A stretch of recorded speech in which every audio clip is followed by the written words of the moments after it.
नमस्कार। मैं डिकोडिंग से हरीश कुमार। लीड्स की हार बहुत चुभने वाली थी। 5 शतक लगाने के बाद भी टीम इंडिया पहले टेस्ट मैच में पिछड़ गई इंग्लैंड से। इंग्लैंड ने इंडिया को बुरी तरीके से मात दी।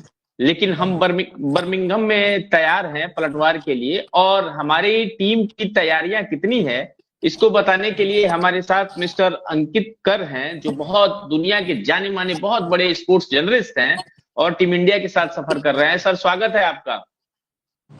Thank you Harish. सर, बिना टाइम गवाए सबसे पहला ही सवाल यह है कि सर, बुमराह की क्या स्थिति है? टीम इंडिया ने क्या फैसला लिया है बुमराह के ऊपर? बिल्कुल, बुमराह की अगर बात करें तो जसप्रीत बुमराह अवेलेबल है, ये बताया गया है हर प्रेस कॉन्फ्रेंस में। आज शुभमन गिल आए थे, उन्होंने भी ये बताया कि जसप्रीत बुमराह सिलेक्शन के लिए अवेलेबल है। लेकिन भारतीय टीम मैनेजमेंट को ये कॉल लेना है कि वो कब खेलेंगे कब नहीं खेलेंगे। जैसा कि आप सभी को पता है कि जब इंडियन टीम इंग्लैंड आई थी उससे पहले ही ये ऐलान कर दिया गया था कि जसप्रीत बुमराह सिर्फ 3 टेस्ट मैच इस टेस्ट सीरीज में खेलेंगे, 2 टेस्ट मैच स्किप करेंगे। पहला टेस्ट मैच उन्होंने लीड्स में खेल लिया है, लेकिन लीड्स और बर्मिंघम ये 2 टेस्ट मैच के बीच में जो है वो काफी लंबा जो है वो अंतर था। तो दिक्कत ये है कि जसप्रीत बुमराह, उनका वर्कलोड कैसे मैनेज किया जाए। अगर आपको 8 दिनों का ब्रेक मिलता है तो फिर वर्कलोड जो है वो मैनेज हो जाता है, लेकिन अगर 4 दिनों का ब्रेक मिलता है तो वर्कलोड मैनेज करने में दिक्कत होती है। अब प्रॉब्लम ये है कि अगर जसप्रीत बुमराह को इस मैदान पर, मेरे पीछे जो आप मैदान देख रहे हैं एजबैस्टन का, बर्मिंघम का, अगर यहाँ पर खिला लिया जाता है तो फिर लॉर्ड्स जो लंदन का टेस्ट मैच होता है, जो आइकॉनिक टेस्ट मैच होता है, वहां पर फिर जसप्रीत बुमराह नहीं खेल पाएंगे। अब ये टीम मैनेजमेंट को फैसला लेना है कि जसप्रीत बुमराह को यहाँ खिलाया जाए या फिर आप जो है वो आकाशदीप के साथ जाएंगे। अगर यहाँ पर हमने जो प्रैक्टिस सेशंस यहाँ पर लगातार देखे हैं, उन प्रैक्टिस सेशंस को देखकर मैं ये कंफर्म कर सकता हूँ कि जसप्रीत बुमराह जो है फिलहाल इस टीम की प्लेइंग 11 में आने की उनकी संभावनाएं बहुत ज्यादा कम है। और जसप्रीत बुमराह की जगह आकाशदीप को तैयार किया गया है। आकाशदीप एक ऐसे गेंदबाज जो इन कंडीशंस में काफी अच्छा कर सकते हैं। लेकिन बात वही है कि जसप्रीत बुमराह आपके एक ऐसे गेंदबाज है जो अकेले दम पर आपको टेस्ट मैच जिता सकते हैं। और इसी वजह से जो है यहाँ पर अगर देखा जाए तो जसप्रीत बुमराह अगर नहीं खेलते हैं, जिसकी संभावनाएं पूरी पूरी बनी हुई हैं, तो ये इंडियन टीम के लिए एक डिफिकल्ट टेस्ट मैच होगा। यहाँ के अगर रिकॉर्ड्स देखें, इस मैदान को भी अगर आप अभी देखें तो फिलहाल शाम के 5 साढ़े 5 बजे का वक्त जो है यहाँ पर लोकल टाइम हो रहा है। लेकिन यहाँ पर अब भी जो है ना क्लाउड कवर आपको देखने को मिलेगा। कल भी बारिश की संभावनाएं बनी हुई हैं। और अगर ऐसे में इंग्लैंड टॉस जीतती है और भारतीय टीम को अगर गेंदबाजी के लिए भेजती है तो आप जसप्रीत बुमराह को जरूर मिस करेंगे। लेकिन कल के अलावा बाकी सभी दिन जो है वो अच्छी खासी गर्मी यहाँ पर पड़ेगी। इंग्लैंड में अभी फिलहाल समर्स चल रहे हैं, तो ऐसे में जो है वो जसप्रीत बुमराह की कमी इंडियन टीम को जरूर खलेगी हरीश। लेकिन अच्छी बात ये रहेगी कि अगर गर्मी ज्यादा होती है और इंडियन टीम अगर 2 स्पिनर्स के साथ जाती है तो वहां पर 2 स्पिनर्स भारतीय टीम की मदद कर सकते हैं। 2 स्पिनर की अगर हम बात करें अंकन, तो एक तो रविंद्र जडेजा, जो हमें एक ऑलराउंडर की भूमिका में भी नजर आते हैं। ये दूसरे स्पिनर कौन से होंगे? ये कुलदीप पे और वॉशिंगटन सुंदर में किसको प्रेफरेंस मिलेगा? देखिए, आइडियली अगर आप किसी भी खेल के पत्रकार, क्रिकेट के पत्रकार जो इंडियन टीम को कवर करते हैं, उनसे अगर बात करेंगे तो हर कोई यही कहेगा, इंक्लूडिंग मी, कि कुलदीप यादव को जसप्रीत बुमराह की गैर मौजूदगी में टीम में आना चाहिए। इसलिए नहीं क्योंकि एक दूसरे के वो सेम जो है वो रिप्लेसेबल्स तो नहीं है। वो तेज गेंदबाज है, दूसरे स्पिनर है, लेकिन कुलदीप यादव एक अटैकिंग गेंदबाज है, फिंगर स्पिनर है। और फिंगर स्पिनर जो होता है वो किसी भी कंडीशंस में विकेट ले सकता है। अगर गर्मी ज्यादा पड़ती है तो वो ज्यादा इफेक्टिव हो सकते हैं। लेकिन यहाँ पर भारतीय टीम की जो सोच है वो ये है कि आप एक ऐसा स्पिनर लेकर जाएं जो आपकी बल्लेबाजी में भी आपकी मदद कर पाए। लीड्स में हमने देखा कि किस तरीके से हमारे पुछल्ले बल्लेबाज, जिसको हम टेल कहते हैं, वो दोनों ही पारियों में जो है वो ध्वस्त हो गई, कोलैप्स देखने को मिला। तो वो कोलैप्स ना हो उसकी तैयारी भी भारतीय टीम की एक प्रेफरेंस रही है यहाँ पर। और उसे देखते हुए ऐसा लग रहा है कि वॉशिंगटन सुंदर को जो है वो मौका दिया जाएगा। कल भारतीय टीम के असिस्टेंट कोच रेयान टेंडुलकर जो है वो, उन्होंने प्रेस कॉन्फ्रेंस की थी और उन्होंने ये कंफर्म किया था कि वॉशिंगटन सुंदर काफी अच्छी बल्लेबाजी कर रहे हैं। आज शुभमन गिल की प्रेस कॉन्फ्रेंस में मैंने उनसे पूछा कि 2 स्पिनर खिलाने की संभावनाएं कितनी है, तो उन्होंने कहा कि लीड्स की विकेट जैसे ही ये जो विकेट है यहाँ पर भी बर्मिंघम में है। तो ऐसे में जो है वो उनकी कोशिश ये रहेगी कि 2 स्पिनर्स को खिलाया जाए, क्योंकि जब आप चौथी पारी में अगर गेंदबाजी कर रहे हैं तो स्पिनर्स आपके ज्यादा किफायती भी हो सकते हैं और साथ ही साथ विकेट भी निकाल सकते हैं। तो इंडियन टीम का प्रेफरेंस क्लियर है यहाँ पर। आज ऑप्शनल प्रैक्टिस सेशन में कुलदीप यादव जरूर आए थे, काफी लंबे समय तक उन्होंने बल्लेबाजी भी की, लेकिन इससे पहले जो 3 प्रैक्टिस सेशंस हुए थे वहां पर जो है उन 3 प्रैक्टिस सेशंस की अगर बात करें ना, तो उन 3 प्रैक्टिस सेशंस में वॉशिंगटन सुंदर पर कोच गौतम गंभीर, गेंदबाजी coach Morne Morkel, batting coach Siddhanshu Kotak और इसके अलावा जो आपके बाकी असिस्टेंट कोचेज है सबकी निगाहें थी। बहुत ज्यादा तैयारी उनको करवाई गई। तो ये समझ में आ रहा था कि वॉशिंगटन सुंदर पर जो है वो बहुत सारी निगाहें हैं। कोशिश किया जा रहा है कि ये बदलाव जो है जब होता है वो कैसा नेट्स में परफॉर्म कर रहे हैं ये देखा गया, और जब नेट्स में उनको परफॉर्म करते हुए देखा गया तो उसके बाद जो है ये अटकलें लगने लगी। रेयान टेंडुलकर जो इंडियन टीम के असिस्टेंट कोच है, उनसे जब कल प्रेस कॉन्फ्रेंस में पूछा गया तो उन्होंने ये साफ साफ कहा कि वॉशिंगटन सुंदर बहुत अच्छी बल्लेबाजी भी कर रहे हैं। तो ऐसे में जो है वो उनकी चांसेस यहाँ पर हरीश बढ़ते हुए नजर आ रहे हैं। तो रविंद्र जडेजा के बाद जो है अगर दूसरे किसी यहाँ पर स्पिनर की बात हो रही है तो वो वॉशिंगटन सुंदर की हो रही है। लेकिन हम सभी को यही लगता है, यहाँ पर प्रेस बॉक्स में भी अगर आप बात करें, हम किसी से भी बात कर रहे हैं तो इट शुड भी कुलदीप यादव, लेकिन कुलदीप यादव को मौका नहीं मिलता हुआ यहाँ पर नजर आ रहा है। यहाँ पर जो मौका है वो सिर्फ एक ही खिलाड़ी को दूसरे स्पिनर के तौर पर दिख रहा है, जो नजर आ रहा है, जो समझ में आ रहा है, वो होंगे वॉशिंगटन सुंदर। अंकन, मैं एक चीज जानना चाहता था कि ये आकाशदीप को प्रेफरेंस मिल रही है अर्शदीप की जगह पे, तो ऐसी कौन सी कंडीशन है जिसके ऊपर आकाशदीप जो है वो अर्शदीप से आगे दिखते हैं बर्मिंघम में एडजस्टेड क्रिकेट ग्राउंड में? देखिए, आकाशदीप का टेस्ट डेब्यू हो चुका है रांची में। इंग्लैंड के खिलाफ उन्होंने टेस्ट मैच खेला था। जिस किस्म के वो गेंदबाज हैं, काफी ज्यादा जो है ना वो आपके इफेक्टिव बॉलर है। अगर आप अर्शदीप को देखें तो वो बाएं हाथ से आएंगे, एंगल बनाकर गेंदबाजी कर सकते हैं, लेकिन उनके पास अनुभव नहीं है अभी तक। अगर देखा जाए तो उनका इंतजार जो है वो लाल बॉल में, रेड बॉल में डेब्यू का जारी है। अभी तक वो व्हाइट बॉल क्रिकेट इंडिया के लिए खेल चुके हैं। इस सीरीज में उनको स्क्वाड में चुना गया है। और अगर आपको रोटेट करना पड़ेगा बॉलर, यहाँ पर बर्मिंघम में जो है वो टेस्ट मैच खत्म हो रहा है, 2 तारीख से शुरू हो रहा है, 6 तारीख को खत्म होगा। उसके बाद तीसरा टेस्ट मैच जो है वो लॉर्ड्स में 10 तारीख से शुरू हो रहा है। 4 दिन का ही जो है आपके पास गैप है। तो अगर आप तेज गेंदबाजों की खास तौर पर बात करें तो रिकवरी के लिए थोड़ा ज्यादा समय लगेगा। तो आपके जो गेंदबाज यहाँ पर खेलेंगे वो सेम कॉम्बिनेशन आप वहां पर नहीं खिला सकते। तो ऐसे में जो है वो आपको आकाशदीप और अर्शदीप के बीच में एक किसी गेंदबाज को यहाँ पर खिलाने की जरूरत जो है वो पड़ रही थी। और इसीलिए अगर बात करें ना तो यहाँ पर आकाशदीप को जो है वो मौका दिया जा रहा है। Arshdeep no doubt quality pacer है। हमने काफी प्रैक्टिस भी देखी यहाँ पर उनकी, और उस प्रैक्टिस को भी देखकर यही लगा कि आकाशदीप के साथ ही अर्शदीप भी तैयार हैं। और उनको तैयार इसलिए किया गया है क्योंकि भले अगर वो दूसरा टेस्ट मैच बर्मिंघम में ना खेल पाए, लेकिन तीसरा टेस्ट मैच जो लंदन में, जो लॉर्ड्स के मैदान पर खेला जाएगा, वहां पर हो सकता है कि उनको डेब्यू का मौका जो है वो मिल जाए। अंकन, अभिमन्यु ईश्वरन को भी नेट प्रैक्टिस करते हुए देखा गया था, तो क्या लगता है कि मिडिल ऑर्डर में अभिमन्यु ईश्वरन को भी इंट्रोड्यूस किया जा सकता है क्या?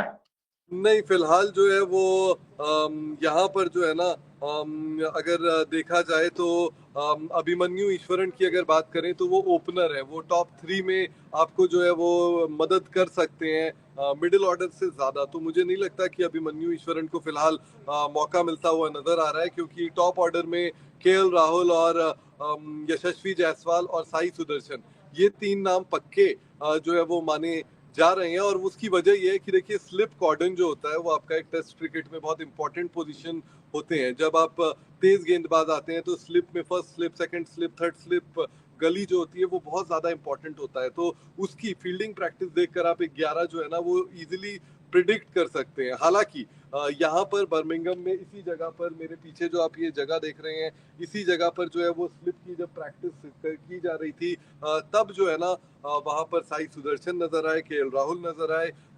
इसके अलावा जो है वो करुण नायर भी एक दिन दिखे। हालांकि करुण नायर के यहाँ पर ड्रॉप होने की चांसेस बन रहे हैं, लेकिन इसके अलावा वो भी दिखे और केएल राहुल जो है वो भी नजर आए हैं। तो अभिमन्यु ईश्वरन फिलहाल जो है वो इंडियन टीम के साथ नेट्स में आपको लगातार नजर आएंगे। आज भी उन्होंने काफी देर तक बल्लेबाजी की। आमतौर पर जिस दिन टेस्ट मैच होता है, क्योंकि यहाँ पर टेस्ट मैच अब कल शुरू होगा, तो कल जब टेस्ट मैच शुरू होगा उससे एक दिन पहले जो -1 की प्रैक्टिस होती है, मैच डे -1 की जो प्रैक्टिस होती है हरीश, उसमें आमतौर पर जो है वो गेंदबाज नहीं आते जो खेलेंगे, और बल्लेबाज भी कुछ चुनिंदा आते हैं जिनको जरूरत है प्रैक्टिस की। मैच डे -1 में आप प्लेयर्स को जो है वो थकाना नहीं चाहते, क्योंकि अगले दिन अगर आपकी फील्डिंग आ गई तो 90 ओवर अगर फील्डिंग गर्मी में करनी पड़ी तो आपके प्लेयर्स जो है वो तरोताजा नहीं रहेंगे। तो मेन प्रैक्टिस जो है वो मैच डे -2 तक होती है, और मैच डे -2 में अभिमन्यु ईश्वरन को जो है वो उतनी इंपॉर्टेंस नहीं मिली। जो हमने प्रैक्टिस शेड्यूल भी देखा, लास्ट स्टिंट पर वो जो है वो बल्लेबाजी करने आए। तो फिलहाल अभिमन्यु ईश्वरन का जो है वो डेब्यू मुझे नजर नहीं आ रहा है बर्मिंघम में। अंकल, अब फील्डिंग की बात चूंकि चल निकली है, तो पिछले टेस्ट मैच में हमारी फील्डिंग ने बहुत निराश किया था, और यशस्वी जायसवाल को अक्सर हम स्लिप में फील्डिंग करते हुए देखते हैं। इस बार की स्ट्रेटजी कुछ अलग होगी इंडियन टीम की? देखिए, बहुत कुछ अलग हो रहा है। यशस्वी जायसवाल को स्लिप कॉर्डन से हटाया गया है। शुभमन गिल से भी आज ये पूछा गया था सवाल कि स्लिप में क्या अंतर होता है, तो उन्होंने कहा कि इंग्लैंड में जो है गेंद थोड़ी जल्दी आती है स्लिप में। साइट करना, अगर आप देखेंगे यहाँ पर जो पीछे बोर्ड्स लगे हैं, उसके पीछे जो है वो व्हाइट कलर के जो है वो बोर्ड्स लगे हैं। फिर जो स्पेक्टेटर्स होते हैं वो बहुत नीचे की तरफ बैठते हैं, तो साइट करना, बॉल दिखना जो है ना वो डिफिकल्ट हो जाता है थोड़ा सा। गेंद भी जो है, इंडिया में आप एसजी टेस्ट बॉल से खेलते हो, इंग्लैंड जब आप आते हो तो ड्यूक्स बॉल से खेलते हो। ड्यूक्स बॉल हाथ में थोड़ी अलग आती है। तो इसके साथ ही होता क्या है, जब आप वहां पर अगर उस गेंद को देखें तो वो हाथ में आने में थोड़ी दिक्कत होती है। लेकिन सेइंग दैट, आज इंडियन टीम का जो स्लिप कॉर्डन है, उन्होंने कल भी अलग प्रैक्टिस की। आज टी दिलीप जो इंडियन टीम के फील्डिंग कोच है, वैसे तो असिस्टेंट कोच वो भी है, लेकिन फील्डिंग कोच वो आमतौर पर फील्डिंग की प्रैक्टिस वही करवाते हैं, वही जो है वो जिम्मेदार होते हैं। तो वहां पर जो स्लिप की कैचिंग प्रैक्टिस हो रही थी, आज उसमें कुछ इनोवेशंस देखने को मिले हैं। वो इनोवेशंस ऐसे थे कि एक बैरिगेट रखा गया, बैरिगेट में काला कपड़ा जो है वो डाला गया, और उस बैरिगेट के नीचे से जो है वो टी दिलीप बॉल फेंक रहे थे, और लो कैच जो जमीन के पास की कैचिंग प्रैक्टिस होती है वो करवाई गई। इसके बाद जो है वो साई सुदर्शन को और शुभमन गिल को खास तौर पर फर्स्ट स्लिप और सेकंड स्लिप में खड़े होकर प्रैक्टिस करवाई गई। यशस्वी जायसवाल जिन्होंने पिछले टेस्ट मैच में लीड्स में काफी सारे कैचेस जो है वो छोड़े थे हरीश, तो उनको फिलहाल स्लिप कॉरिडोर से हटा दिया गया है, स्लिप कॉर्डन से हटा दिया गया है। अब आपको वहां पर साई सुदर्शन जो इंडियन टीम के यंग बैटर हैं, इसके अलावा शुभमन गिल, केएल राहुल, ये सारे खिलाड़ी जो हैं वो नजर आएंगे। अंकन, अब जब लगभग ये डिसाइड हो गया है, डिसाइड हो चुका है कि जसप्रीत बुमराह शायद दूसरे टेस्ट का हिस्सा न हो, ऐसे समय में आपको क्या लगता है कि वो कौन सा बॉलर होगा जिसपे सबसे ज्यादा रिस्पॉन्सिबिलिटीज होंगी, जो सबसे ज्यादा विकेट ले सकते हैं, या भारत जीत की तरफ आशा भरी नजरों से देख रहा हो? देखिए, यहाँ पर जिन पर सबसे बड़ी नजरें जो है ना वो रहेंगी आपकी मोहम्मद सिराज पर, क्योंकि उनके पास सबसे ज्यादा अनुभव इस पेस बॉलिंग अटैक में होगा। हालांकि मोहम्मद सिराज ने बहुत अच्छा प्रदर्शन लीड्स में नहीं किया था। प्रसिद्ध कृष्णा को भी जो है वो मौके मिलने की बात जो है वो हो रही है, लेकिन अगर प्रसिद्ध कृष्णा की भी बात करें यहाँ पर, तो वो भी 4 बॉल अच्छी लाइन और लेंथ में डालते हैं, लेकिन उसके बाद जो है उनकी भी लाइन लेंथ जो है वो लगातार खराब हो जाती है। तो वो प्रेशर रहता है। अगर आप प्रसिद्ध कृष्णा को देखें तो लीड्स टेस्ट में जो है उनकी दोनों पारियों में इकोनॉमी 6 की थी, जो कि टेस्ट मैचेस में बहुत खराब मानी जाती है। लेकिन इंग्लैंड की टीम बैस बॉल अप्रोच के साथ खेलती है, यानी कि अटैक करती है अपोजिशन को। जिस तरीके से उनका माइंडसेट है, वो जो है वो तेजी से रन बनाने के लिए आते हैं। तो यहाँ पर जो है वो एक बार फिर से वही करने की कोशिश करेंगे। प्रसिद्ध कृष्णा, मोहम्मद सिराज, इन दोनों पर बहुत बड़ी जिम्मेदारी होगी, लेकिन आकाशदीप जो जसप्रीत बुमराह की जगह आ सकते हैं, वो यहाँ पर जो है ना इंडियन टीम के लिए गेम चेंजर साबित हो सकते हैं, अलॉन्ग विद स्पिनर्स। अगर यहाँ पर देखिए, यहाँ पर मौसम बहुत जल्दी बदलता है। फिलहाल मैं आपको बादल दिखा रहा था, आप देखेंगे आप मेरे पीछे धूप आ चुकी है। तो ये जो धूप है यहाँ पर इतने जल्दी बिल्कुल। परिवर्तन जो है वो होता है। यहाँ की जो पिच है फिलहाल होवर कवर जो है वो लगा हुआ है, जो आप रेड कलर का देख रहे हैं वही वो पिच है जिस पर कल मुकाबला जो है वो खेला जाएगा। तो इस पिच की अगर बात करें ना, तो ये पिच जो है वो टूटेगी। इस पिच पर बहुत सारी जो है वो रेत देखी गई है। रेत तो मैं नहीं कहूंगा, मिट्टी देखी गई है। तो लीड्स की टेस्ट जो पिच थी वो टूटी नहीं थी, लेकिन यहाँ की पिच जो है वो चौथे पांचवें दिन टूटने की बहुत ज्यादा संभावना है। तो स्पिनर्स भी जो है वो आपके गेम में आ सकते हैं and they can help you as well. Uncle, अब जब पिच की बात हो रही है तो आप जरा हमारे दर्शकों को एक बात बताइए कि क्या टॉस की भी भूमिका होगी इस टेस्ट मैच में, कि टॉस कोई रोल कर सकता है इसमें, अच्छा रोल निभा सकता है क्या? बहुत ज्यादा रोल जो है वो टॉस का यहाँ पर होगा हरीश। अगर इंडियन टीम 2 स्पिनर के साथ जाती है जैसे संकेत मिल रहे हैं, तो भारतीय टीम को जो है वो यहाँ पर पहले बल्लेबाजी करनी चाहिए और चौथी पारी में जो है वो फिर भारतीय टीम के जो स्पिनर है वो फिर काम में आपके आ सकते हैं। इंग्लैंड की टीम की 11 तो आ गई है, कल ही उन्होंने अनाउंस कर दिया था। और उसमें अगर आप देखें तो एक ही स्पिनर है, शोएब बशीर जो है वो इकलौते स्पिनर 11 में है। लीड्स की जो टीम थी वो सेम टीम है। तो ऐसे में अगर इंडियन टीम 2 स्पिनर्स के साथ जाए तो उनको जो है वो पहले यहाँ पर अगर बल्लेबाजी करती है तभी उनको जो है वो फायदा होगा।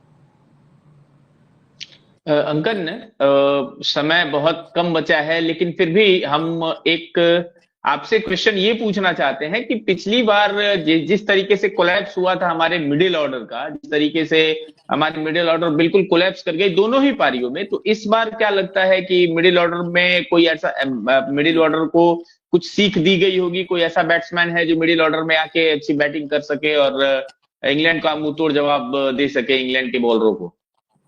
बिल्कुल, देखिए मिडिल ऑर्डर पर बहुत ज्यादा प्रेशर जो है वो बना हुआ है। अगर आप देखें तो ऋषभ पंत ने उस वहां पर आकर दोनों ही पारियों में लीड्स में शतक जड़ा था, लेकिन उनको जो है वो पिछले बल्लेबाजों का जो है ना वो साथ नहीं मिला था और लोअर मिडिल ऑर्डर का भी साथ ही जो है वो कमी देखने को मिली थी। अब देखना यह है कि जैसी यहाँ पर बात हो रही है, अगर 2 स्पिनर्स आते हैं तो करुण नायर आपके प्लेइंग 11 से बाहर जा सकते हैं। अगर करुण नायर बाहर जाते हैं तो वॉशिंगटन सुंदर पर और साथ ही नीतीश कुमार रेड्डी जो शार्दुल ठाकुर को रिप्लेस करते हुए टेस्ट मैच में नजर आ रहे हैं, उनके ऊपर जिम्मेदारी बढ़ जाएगी। नीतीश कुमार रेड्डी की बात करें तो उन्होंने आखिरी शतक जो है वो मेलबर्न में जड़ा था। इकलौता शतक जो है वो उनके टेस्ट करियर का है आईपीएल में। हालांकि वो वाइट बॉल फॉर्मेट था, लेकिन आईपीएल में भी उनका बल्ला नहीं चला था। तो नीतीश कुमार रेड्डी को अगर मौका मिलता है तो उनको भी अपना फॉर्म जो है वो यहाँ पर तलाशना होगा हरीश। नीतीश, अंकन, मुझे एक बात समझ नहीं आई और मेरे साथ साथ वो काफी दर्शक हैं जिनको ये बात समझ नहीं आई कि ये शार्दुल ठाकुर को नीतीश कुमार रेड्डी पे प्रेफरेंस देना लीड्स में, कहीं ये इंडियन टीम के द्वारा एक मिस्टेक तो नहीं हो गई? नहीं नहीं, देखिए आपका मेन प्रॉब्लम क्या रहा लीड्स में, रन तो बहुत बने। नीतीश कुमार रेड्डी एक ऐसे ऑलराउंडर है जो बैटिंग ऑलराउंडर है, यानी कि प्रायोरिटी में उनकी बल्लेबाजी ऊपर है, गेंदबाजी नीचे है। वो आपकी मदद कर सकते हैं गेंदबाजी में थोड़ी बहुत। शार्दुल ठाकुर का पूरा जो है ना वो मामला अलग है। शार्दुल ठाकुर जो है वो आपके बॉलिंग ऑलराउंडर है, यानी कि वो गेंदबाजी उनकी प्रमुख है, बल्लेबाजी जो है वो सेकंड प्रेफरेंस है। लेकिन शार्दुल ठाकुर को आपने पहली पारी में 40वें ओवर में गेंदबाजी में लाए, आप दूसरी पारी में भी उतनी ज्यादा बॉलिंग नहीं कराई, तो यूटिलिटी की बात जो है वो हो जाती है। पिछले मैच के नतीजे के बाद जब गौतम गंभीर प्रेस कॉन्फ्रेंस में आए थे तो उन्होंने कहा था कि वो कैप्टन इंस्टिंक्ट की बात कर रहे थे शार्दुल ठाकुर को देरी से गेंदबाजी देने के लिए।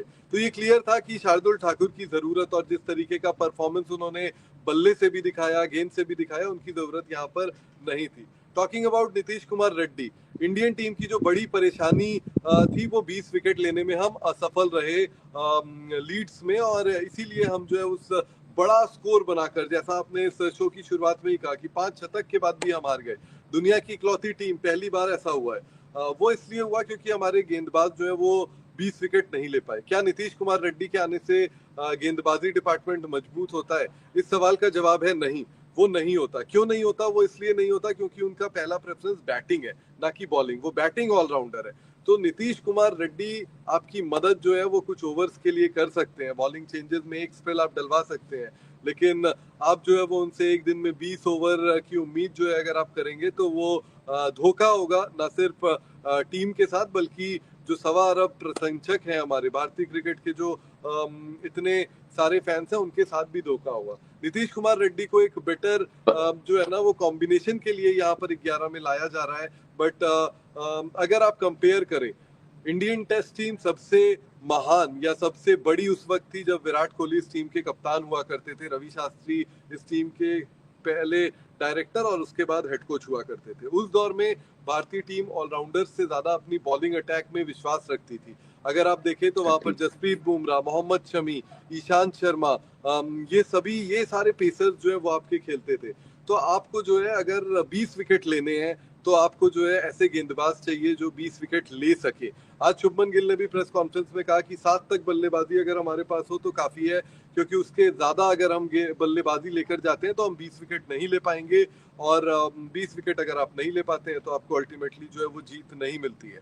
इंग्लैंड, जैसा मैंने बताया कि ये बेसबॉल क्रिकेट खेलती है, तो बेसबॉल क्रिकेट में वो मैच कोई भी ड्रॉ, यहाँ पर अगर पूरे दिन 5 दिन बारिश नहीं होती या 3 दिन में से 5 में से 2 दिन बारिश नहीं होती तो मैच का रिजल्ट आना लगभग तय है। जिस तरीके की स्पोर्टिंग विकेट, जिस तरीके की विकेट यहाँ पर इंग्लैंड बना रही है, ये ट्रेडिशनल इंग्लैंड विकेट नहीं है। इंग्लैंड में हम जानते थे कि गेंद तेज आती है, बहुत ज्यादा गेंद जो है वो स्विंग होती है, हिलती है, वो अभी भी हो रही है, लेकिन ग्रीन टॉप विकेट आपको नहीं मिल रहा है। आपको विकेट कैसा मिल रहा है यहाँ पर? आपको विकेट ऐसा मिल रहा है जिसमें जो है बहुत सारे रन हो। इंग्लैंड के बैटर्स बहुत ज्यादा रन बनाना पसंद कर रहे हैं, वो जो है वो चेस कोई भी स्कोर कर देते हैं। आपको याद होगा कि अगर आप मैं 4-5 साल पहले की भी बात करूं तो अगर 250 रन भी चौथी पारी में किसी को टारगेट जो है वो चेस करना होता था तो that was nearly impossible. India में आज भी वैसी विकेट्स हैं जहां पॉसिबल नहीं है, लेकिन यहाँ पर अब जो है अगर आपने पिछले मैच में ही देखा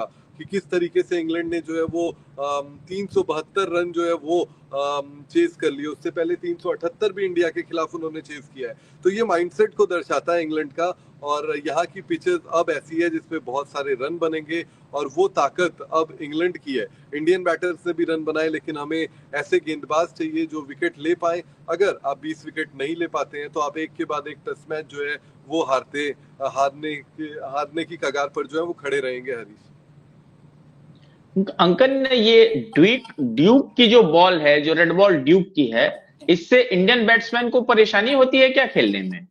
बिल्कुल, क्योंकि देखिए आप घर से डोमेस्टिक क्रिकेट में लगातार आप एसजी टेस्ट बॉल से जो है वो खेलते हो। आप जब ऑस्ट्रेलिया जाते हो वहां पर आप कूकाबूरा बॉल से खेलते हो। जब आप इंग्लैंड में और वेस्ट इंडीज में जाते हो वहां पर आप ड्यूक से खेलते हो। सो ये ऐसी गेम नहीं है, ये वैसी बात है कि मैं जो है अपने घर में हमेशा भारत में चावल और दाल खाता हूँ, लेकिन यहाँ पर आता हूँ तो मुझे अपना जीवन जो है वो बर्गर या पिज्जा में व्यतीत करना होता है, तो दिक्कत उसमें भी होती है। मैंने बहुत सरल भाषा में आम दर्शकों के उसमें समझाया, लेकिन गेंद में जो है वो अंतर हो जाती है, और उसके लिए इंडियन टीम आकर पहले प्रैक्टिस करती है। लीड्स से पहले इंडियन टीम जब यहाँ पर लंदन के पास एक जगह है बेकेनम, वहां पर इंडियन टीम का 10 दिन का कैंप लगा था। 3 दिन पहले इंडियन टीम ने वहां पर जो है वो अभ्यास किया, फिर इंट्रा स्क्वाड गेम खेला। इंडिया और इंडिया एक ही टीम जो है उसने यहाँ पर आपस में मुकाबला खेला, ताकि आप उस जो ड्यूक्स बॉल है उसके जो है आप मुफीद हो जाए, आपको पता चल जाए कि वो गेंद कैसे बिहेव करती है, कैसे आती है।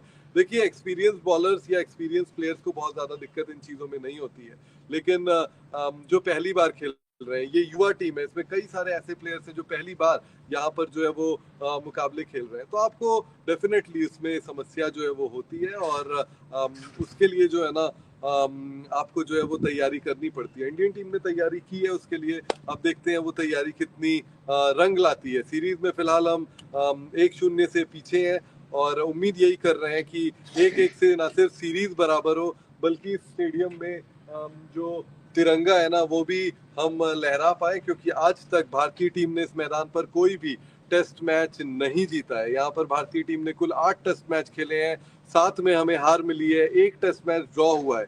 तो एक जीत, पहली जीत क्या शुभमन गिल की कप्तानी में आ सकती है? ये सबसे बड़ा सवाल है।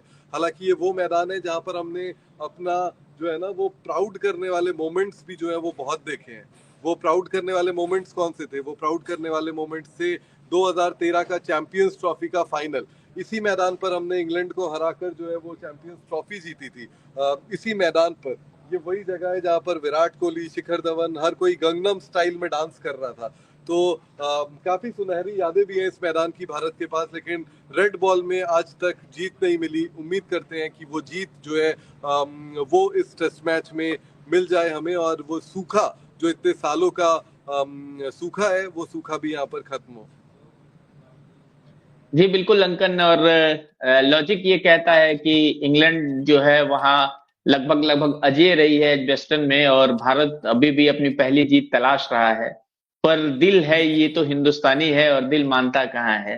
आप बिल्कुल। हमारे शो में आए, बहुत अच्छा लगा अंकन, और आशा है हम फिर साथ में जुड़ेंगे और ढेर सारी बातें बिल्कुल। करेंगे। बहुत बहुत धन्यवाद आपका। Thank you. Thank you sir.